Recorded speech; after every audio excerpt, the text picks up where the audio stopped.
Benvidas ás conversas candelas Mestre Mateo, nas que falaremos coas finalistas de todas as categorías da 19ª edición dos premios Mestre Mateo. Hoxe estaremos coas finalistas a mellor dirección de arte. Modera a conversa Enrique Lojo, presidente da Asociación Sindical Galega de Guionistas. Moi ben, pois que tal? Moi boas, benvidos ao Encontro Digital. Imos falar cos finalistas a mellor dirección de arte. Hoxe non puido estar con nós Antonio Pereira, finalista pola Illa das Mentiras, e tampouco Alexandra Fernández, finalista por Neua, pero non pasa nada porque temos nunha banda a Elia Robles, non? Por Arima. Que tal, Elia? Como estamos? Bueno, no, te has equivocado. ¡Ah, me he equivocado! ¡No, me he equivocado! Comezamos estupendamente ben. Imos facer aquí un rewind, non? Un pequeno rewind. Editemos o vídeo. Nah, queda simpático. Non quitedes a cagada porque sempre queda ben, non? Dailles un poquinho máis de tal. Por un lado, mira que hai dúas persoas. Da igual, tanto ten. Pois por un lado temos a Elia Robles por ONS. Que tal, Elia?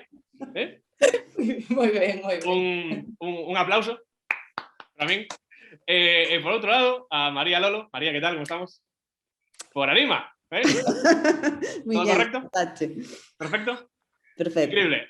Só podemos ir a mellor. A ver, este pequeno erro é pola presión que teño, porque claro, estamos falando da dirección de arte, levo toda a mañá aquí, bueno, basicamente todo o día, colocando as cousas que teño aquí xusto detrás, ¿no? Intentando que, ¿no? Unha composición e demais. Entón, a miña pregunta é, nesta época sabe, digital, de encontros e de Zooms e demais, coidades moito o fondo que tedes nas conversas telemáticas? Agora mesmo, onde estades? Contademe un pouquiño. Estás na casa, nunha oficina, no campo? Pois eu, María, comeza ti. Estou na miña casa, no meu salón, e o fondo, a verdade é que é onde sempre falo con Zoom, que efectivamente si está un pouco gracioso. Está bastante traballado, Pero é o meu salón, non é que lo ponga para el Zoom como tú, que estuve ordenando aí os libritos todos, girando el barco. Vale. Elia, ti onde estás? Eu é que estou nunha casa de prestado, entón... Claro. Fondo blanco, sobrio... Un fondo blanco, quemado, esa está, sí. Está ben, non fago moitos zooms, como se pode ver. Bueno. Vale, máis algo, bueno, o tema desta pequena introducción. Gustaría falar da dirección de arte, non? Como categoría, porque é certo que abrangue un feixe de cousas, non? Aínda que boa parte do público destes encontros digitais pois serán profesionais do medio e seguro que están ao tanto da dirección de arte, en que consiste, tamén haberá, pois, esperemos, moitos afeccionados que estén aquí aproximándose un pouco ao audiovisual e demais. Entón, para esa xente que non está ao tanto de que exactamente a dirección de arte, podedes contar máis ou menos cales son as tarefas exactas do vosso traballo? Por exemplo, pois podemos comenzar por Elia. Como foi en ONS? Exactamente en que consiste o traballo da dirección de arte? Bueno, en cada traballo é diferente, porque, claro, cada historia ten o seu mundo e a súa... a súa traseira, non? Por exemplo, nós, eu fun moitas veces porque eu coñecía de cando era moi pequena, entón fun, falei cos que vían ali e todo iso, comecei a facer un traballo de texturas, de meterme sobre todo no roteiro que escribiu Alfonso Jallone.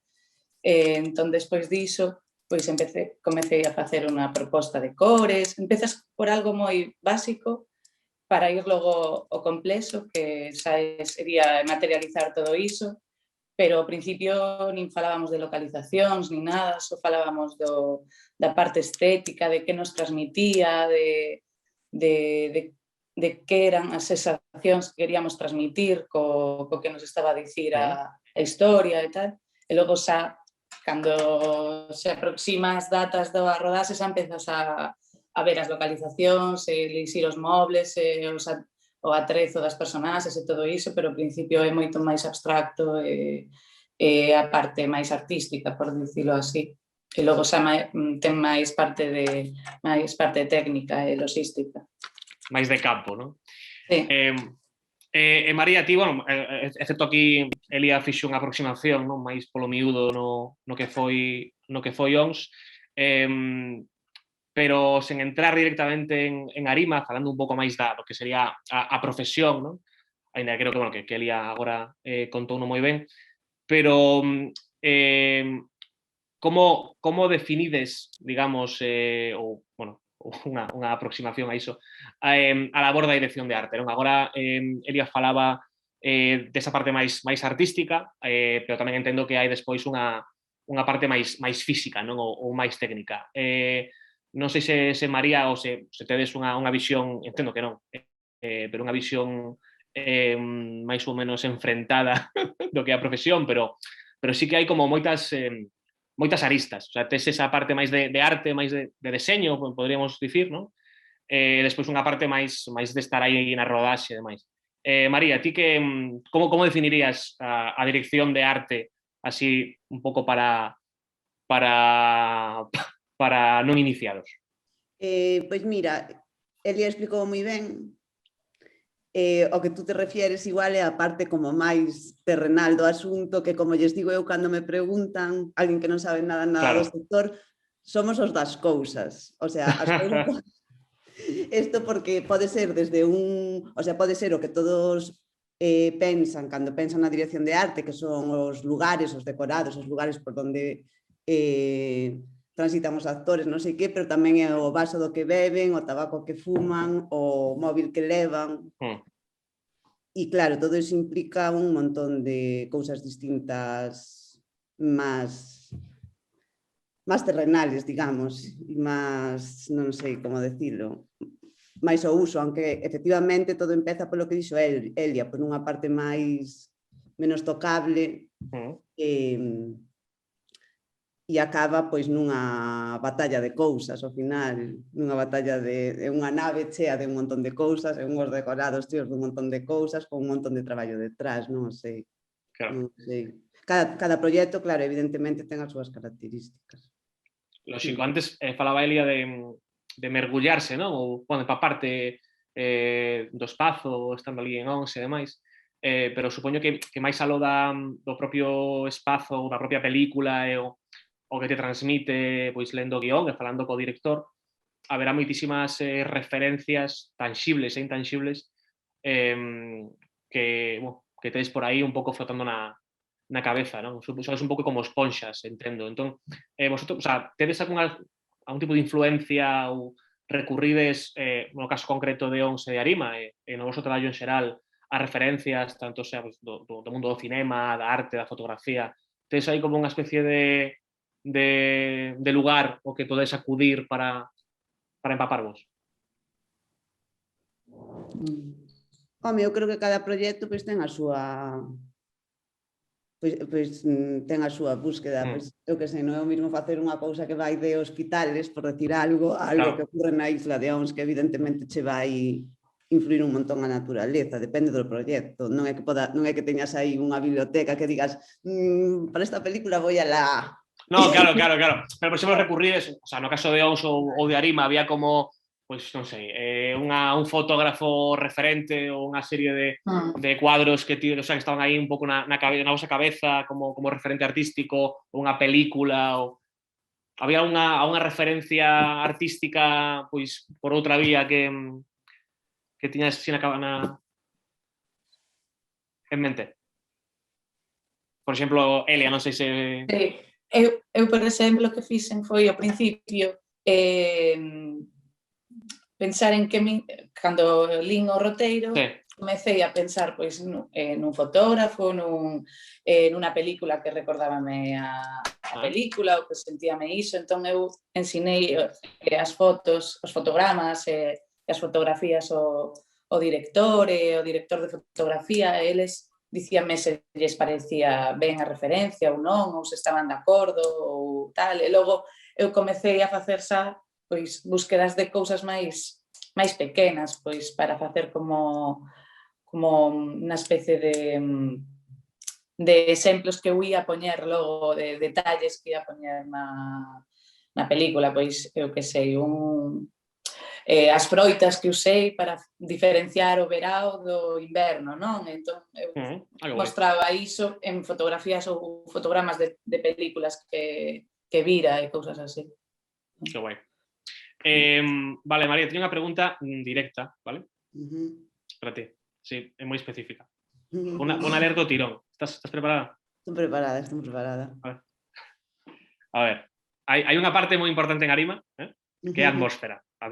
Sí, a atmósfera atmosférica. Porque ainda que hai un filme, pois, evidentemente narrativo, pero ten moito subtexto. Hai así moitas capas, non? Moitas capas agochadas.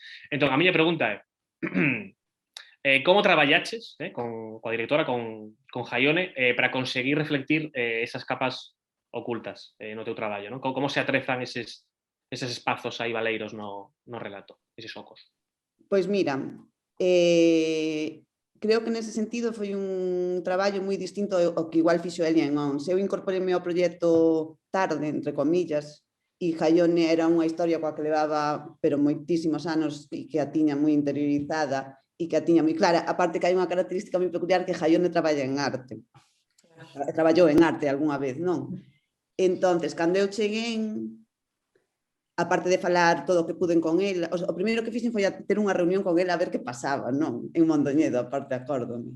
Que pasaba entre nós, porque sí que é un traballo moi personal, o seu, e que aparte ela, mi madre, eu sempre o digo, o mellor desa peli foi conocer a Jaione.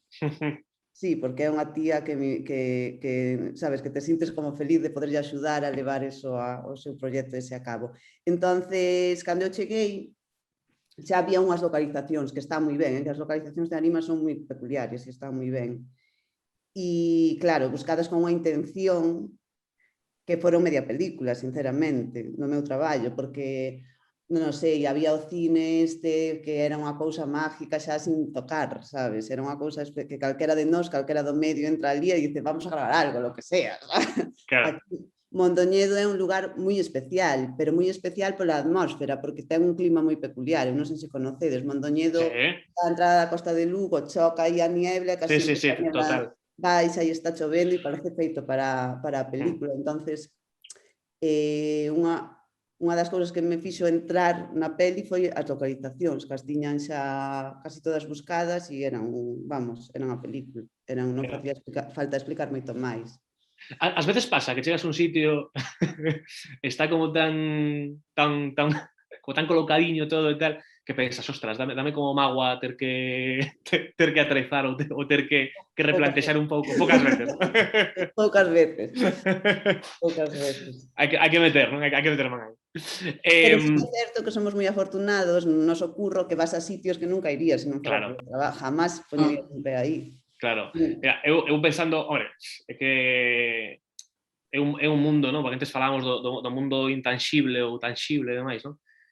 Claro, eu como guionista pásame moito, que estás pues, con papel e con letras, pero non acabas a veces de poder proxectar unha realidade tangible e moitísimas veces, pues, de repente, ostras, é unha sorpresa, non? Cando ves un espazo que non tiñas na cabeza e non é o que habías pensado, é moitísimo máis satisfactorio, non? Na realidade. E creo que poder de repente sorprenderte, non? Cun espazo ten que ser maravilloso para traballar despois sobre el, pero telo xa aí como unha cousa que non tal, pareceme fantástico. Outra pregunta neste caso para Elia Robles.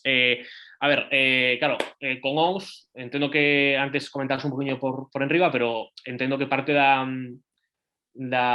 misión era aterrizar unha illa con unha personalidade inmensa, non?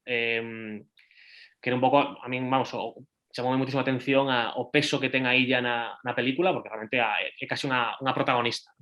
A pregunta é, había moito traballo feito ou houve moita transformación con respecto ao resultado final que podemos apreciar no filme? Antes comentaches algo, pero cal foi o nivel de cambio na... Pois, bueno, nos tivemos que facer moita construcción na illa, porque, claro, fixemos toda a rodase na illa, entón o que son as casiñas ali están super departamentadas e para facer a rodase nos necesitamos moito espacio para que entre a equipa, o equipo de son, a cámara e todo iso. Entón, había unha casa que estaba sen dividir por dentro. E nós fixemos as divisións, entón sí que tuvimos que facer paredes, e tuvimos que facer texturas en toda a casa.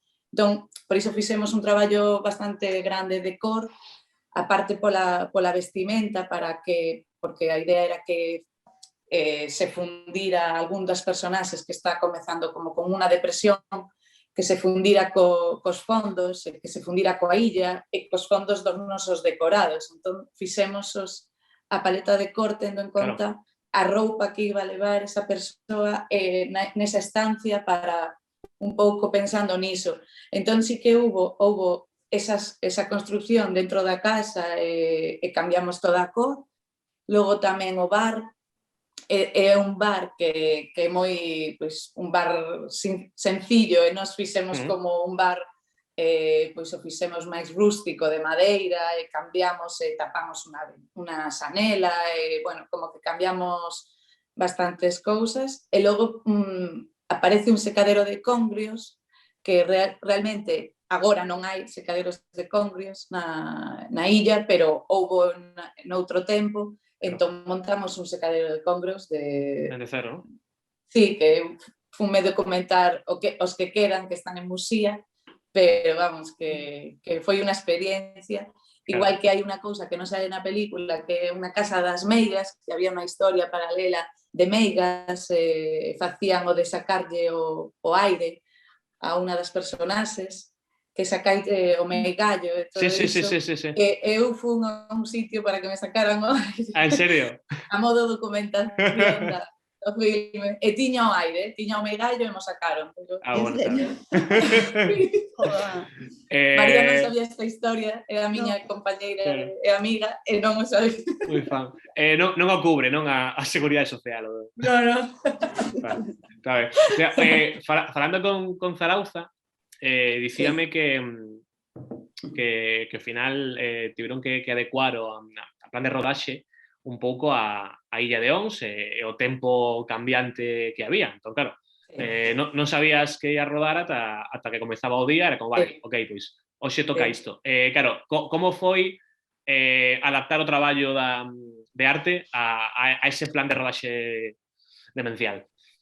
Pois, claro, que a casiña non a tiñamos feita ata o final, entón era sempre non está feita, eu non, aínda non, e que non tivemos tempo, encima tiñamos un problema que non secaba a pintura, e a pintura tiña como 5 capas, porque tiña texturas, moito traballo, entón tiñamos que ter unhas bombas de calor, encima non hai luz na illa, entón se a luz tiñamos que estar con xeneradores, era moi complicado, entón eu era, é que se me está retrasando a entrega da casiña por o tema de toda esa logística da illa, entón eu non contaba con iso. Logo sí que é verdade que como había outros espazos, pois podíamos avanzar con iso, pero o agobio era sempre a casiña porque é onde ten a historia principal está aí. Porque a posibilidade de repente gravar interiores fora da illa, claro, eu entendo que perdías moitísimo pola autenticidade do espazo, non? Pero, claro. O sea, foi unha decisión... Se coñeces a Alfonso, é unha persona que lle gusta que todo teña aura e alma, entón, el quería que fose todo ali, e se podía ser, quería que fose todo ali. Claro. Ao principio, nos buscamos casa fora da illa, porque non víamos a posibilidade de facelo ali, porque estaba todo divididas as casas. Pero encontramos esta e dixemos, pois vamos e facemos un mini plató aquí. Claro. Entón, foi un pouco é un pouco como, a ver, eu a verdade é que non entendo moito de arte, pero sí que teño na cabeza esa anécdota, creo que era de Visconti, na película do O Gato Pardo, que dicía que quería que dentro dos armarios houvese roupa, non? Como, quero este armario cheo de roupa de época e demais. Entendo que cando podes traballar con medios tamén, e con esa liberdade e tal, que ao final, aínda que non se vexa, transmítese, non? Pode que ao final a atmósfera en conxunto que tamén teña valor, non? Comentaba Eli un pouco as dificultades finalmente beneficiosas para a película que hubo en ONS. Non sei se en Arima, María, foi todo así moi rodado ou tamén houve algunha pequena crise ou algún problemiña que houbera que resolver así no último minuto.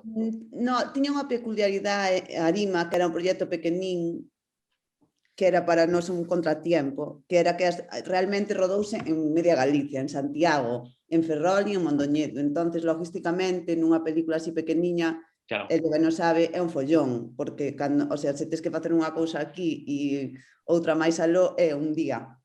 E Claro. ese foi como peculiar, pero ojo, que ao principio sí que me decía, Dios, vaya follón isto, e despois reconocín que pagou a pena, porque era difícil sacrificar, pois eso, o cine, por non ir a Ferrol a rodar. Claro. A ver, vou facer unha pregunta xa un pouco fora destas películas en concreto. Vas a cotillear, non? Sí, a verdade é que sí. Teño alma de cotilla. Cal foi a cousa máis complicada que tiveches que atrezar na vosa vida, na vosa carreira, extensísima carreira profesional? Complicada no bo sentido, non? Como reto.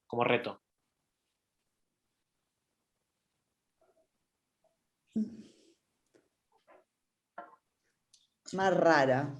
Non sei. Un matadero de patos.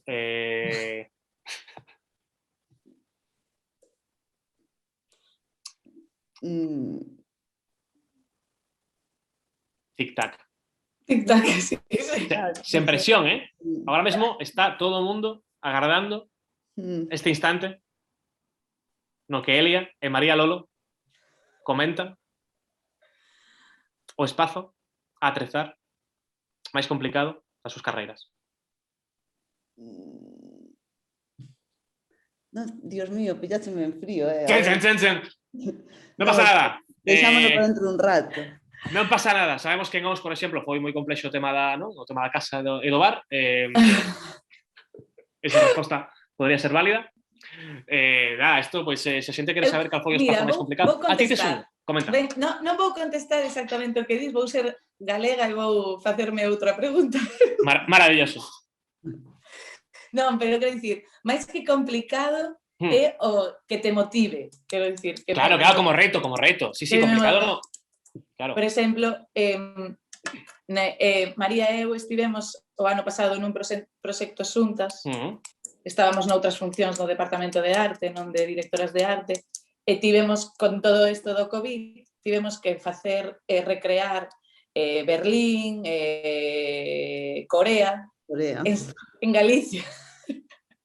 É verdad. E a verdade que a min motivoume moito porque o proxecto era do Camiño de Santiago e era todo o rato bares, pensións, todo o rato mesmo, camiño, era todo como moi igual todo o rato, e cando dixeron isto, dixen, bueno, o proxecto gústame moito máis porque ten este pequeno reto, era complicado conseguir cousas que marcaran que eran destes países, facelo en Galicia. Claro, en ese caso, claro, o sea, tedes que facer, entendo, un traballo de documentación, porque, por exemplo, isto vou dicir unha parvada, pero a mí, vamos, seguro que me pasaría, non? Que tes que encargarte de que os fondos, as letras, aparece un cartel e demais, que estea en coreano. Sí. Claro, e que poño o que ten que... Claro, que non poña de repente... Eso seguro que hai máis dunha cafrada por aí. Claro. Moi fan. Moi fan. Comentabas antes, bueno, o tema do COVID, non?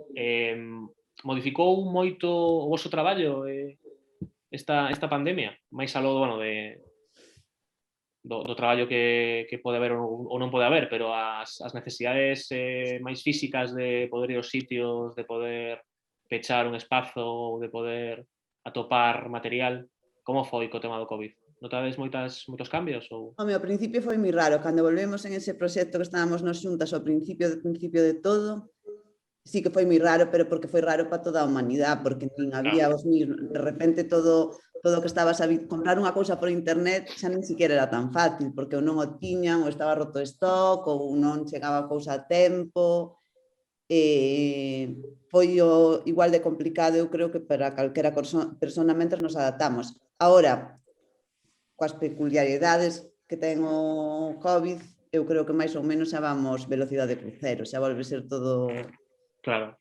Entendo que, igual que estamos facendo aquí esta charla vía Zoom, que unha parte importante do traballo que antes era cara a cara, agora é de maneira telemática, non? Tedes moitas reunións tamén, ou non? Non compartides impresións así por Zoom? Quero decir, parte do traballo así, pois a típica reunión co director, mostrando referentes que antes era quizás presencialmente, agora podemos, non, facer así máis...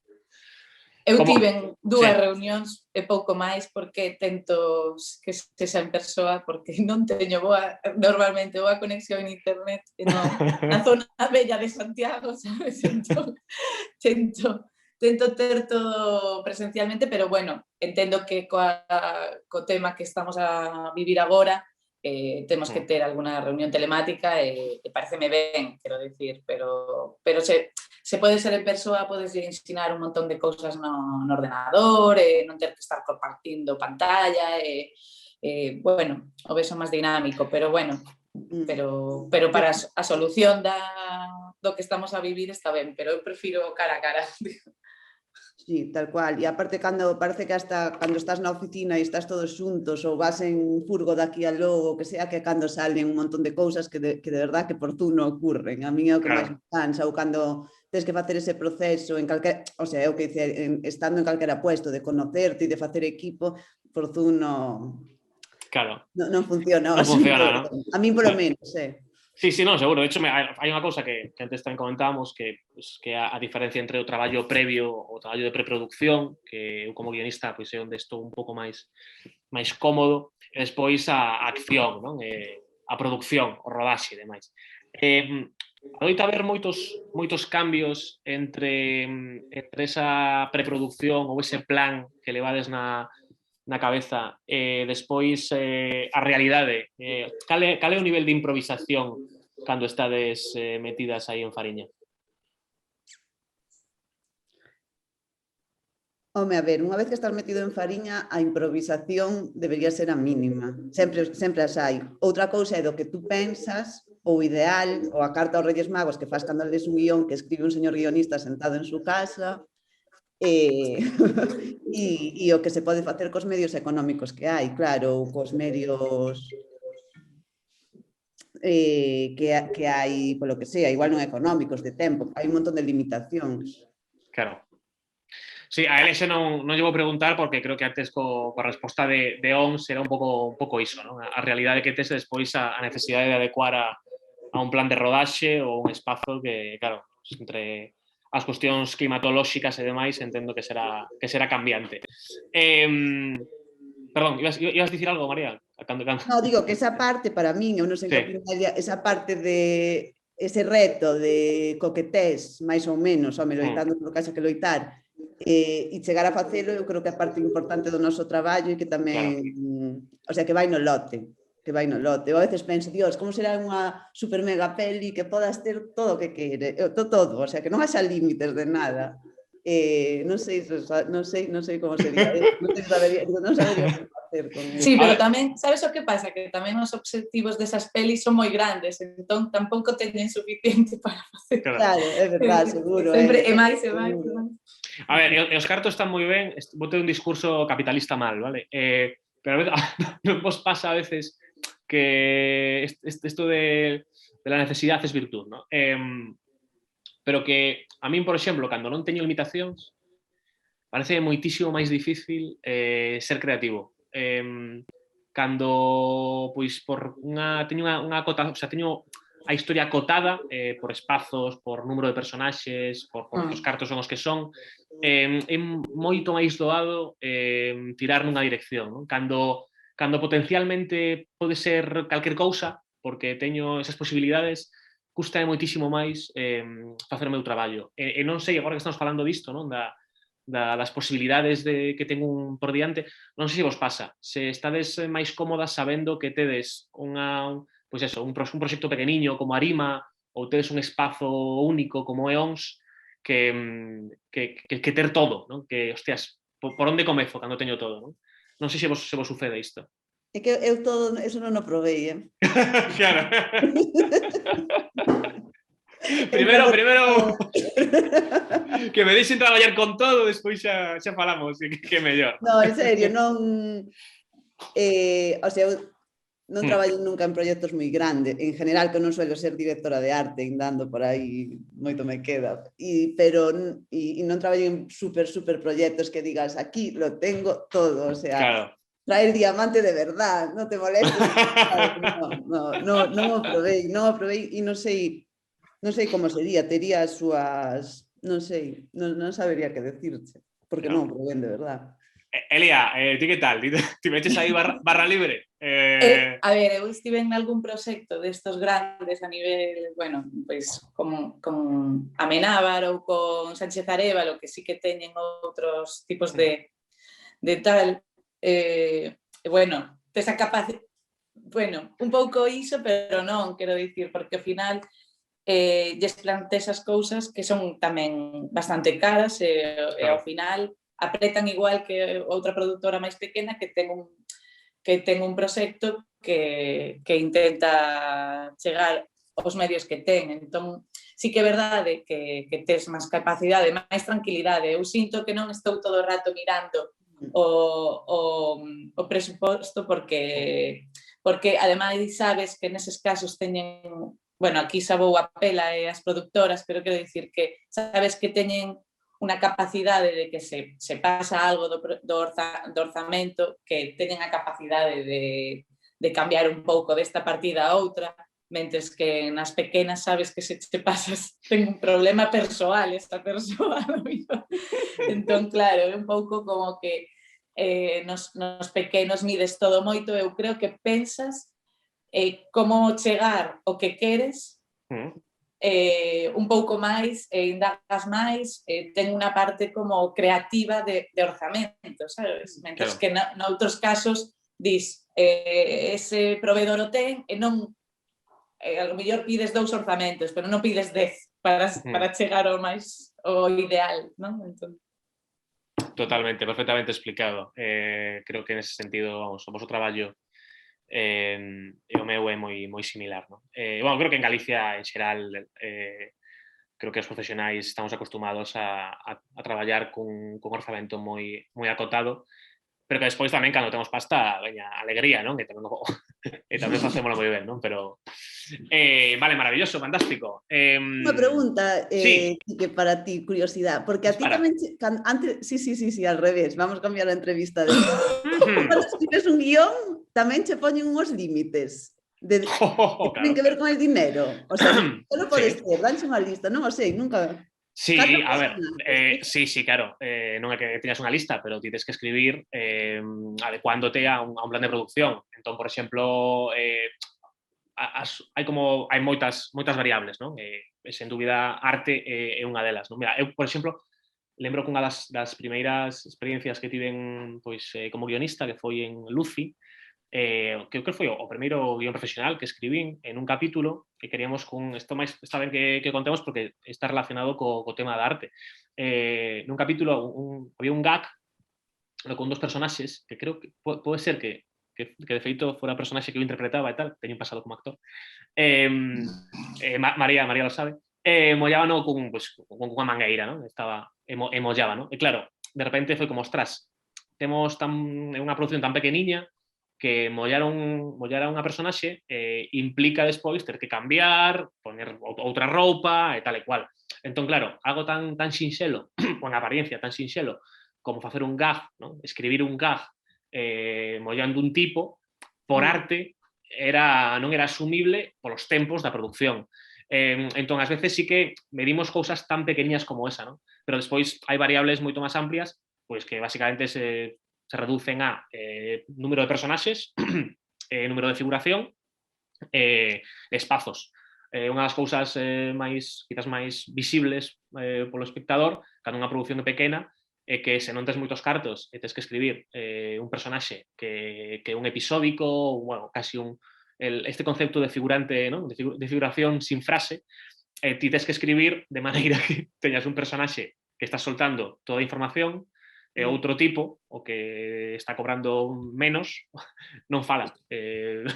Claro, simplemente asiente, non? Fai así coa cabeza. Se tes un poquinho máis de cartos, pois os dous son actores, fan réplicas. E despois o tema dos espazos, claro, tamén, o mesmo. Tes que estar un día entero nun sitio.